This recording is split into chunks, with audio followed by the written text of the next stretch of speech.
हरियाणा में एक बार फिर सियासी उठापटक देखने को मिल रही है। भारतीय जनता पार्टी के अंदर एक बार फिर से सियासी जो माहौल है वो गर्माता नजर आ रहा है। नायब सैनी सरकार में परिवहन मंत्री अनिल विज की नाराजगी एक बार फिर देखने को मिली है। एक बार फिर वो अपनी सरकार पर गुस्सा होते नजर आए हैं। आप हमारे मॉनिटर स्क्रीन की तरफ देखिएगा। ये हेडलाइन में अपने दर्शकों को दिखाऊं। मंत्री विज ने पीपीपी मॉडल पर सवाल उठाए। हरियाणा के बस स्टैंड पर प्राइवेट पार्टनरशिप पर रोक की तैयारी, कंपनियों के फायदों पर वो नाराज हैं।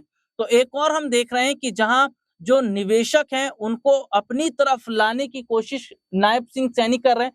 तो ये कह रहे हैं कि जो प्राइवेट कंपनियां हैं वो जो मुनाफा कमा रही हैं वो नहीं होना चाहिए। तो ये बड़ी खबर है कि जिस तरीके से देखिए अनिल विज ने सीधे तौर पर कहा है कि जो प्राइवेट पार्टनरशिप है उस पर रोक लगाई जानी चाहिए। और ये प्राइवेट पार्टनरशिप हुई कहां से, जब जो हरियाणा के मुख्यमंत्री हैं नायब सिंह सैनी, उन्होंने प्राइवेट कंपनियों को अपने यहाँ आने का मौका दिया और उन्होंने उनके साथ में मिलकर काम किया। तो अब प्राइवेटाइजेशन के खिलाफ अनिल विज नजर आ रहे हैं। उन्होंने कहा ये जितना भी प्राइवेटाइजेशन है और जिस तरीके से ये जो कंपनियां अपना फायदा कमा रही हैं, अपना मुनाफा कमा रही हैं, ये अब नहीं होगा, ये बंद होगा। और इन प्राइवेट कंपनियों के पार्टनरशिप पर रोक लगाने की बात है। तो ऐसे में देखा जा रहा है कि जहां हरियाणा के अंदर जो नायब सिंह सैनी है, वो जो बाहरी निवेशक हैं, जो विदेशी निवेशक हैं, उन्हें अपने यहाँ लेकर आ रहे हैं, नए नए प्रोजेक्ट खोलने की बात कर रहे हैं, उनके साथ पार्टनरशिप की बात कर रहे हैं। दूसरी तरफ अनिल विज इससे नाराज हैं कि भैया ये नहीं होना चाहिए, इससे प्राइवेट कंपनियां फायदा कमा रही हैं, लोगों को फायदा हो नहीं पा रहा है। और अनिल विज ने फिर से एक बार सीएम नायब सिंह सैनी के खिलाफ मोर्चा खोला।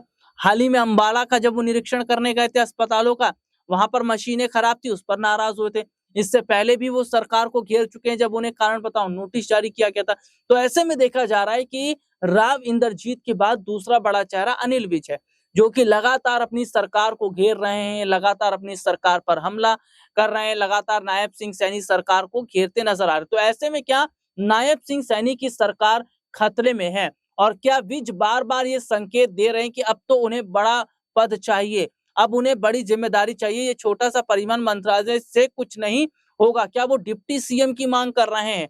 और अगर उनकी मांगों को नहीं माना जाता है तो क्या अनिल विज भी अब सीधे तौर पर अपने विधायकों के संग कांग्रेस में शामिल होते नजर आएंगे? क्योंकि हाल ही में राव इंद्रजीत ने जो अपनी ताकत दिखाई थी, जो डिनर पार्टी की 12 से 15 विधायकों की बात चल रही है उनके साथ में है, अनिल विज के साथ में भी 10 से 12 विधायकों की बात चली। बहुत बड़ी बात होती है 10 से 12 विधायक। तो ऐसे में ये देखा जा रहा है कि क्या राव इंद्रजीत और अनिल विज दोनों मिलकर नायब सिंह सैनी की यहाँ मुश्किलें बढ़ाते नजर आ रहे हैं। और अनिल विज के लगातार बगावती तेवर ये बताते हैं कि अनिल विज को आने वाले समय में जल्दी कोई बड़ी जिम्मेदारी नहीं दी गई, जैसे डिप्टी सीएम जैसा पद हो, या उनके पास 2-3 बड़े मंत्रालय जैसी चीजें ना दी गई, तो क्या वो अब बीजेपी का साथ छोड़ कांग्रेस की तरफ जा सकते हैं?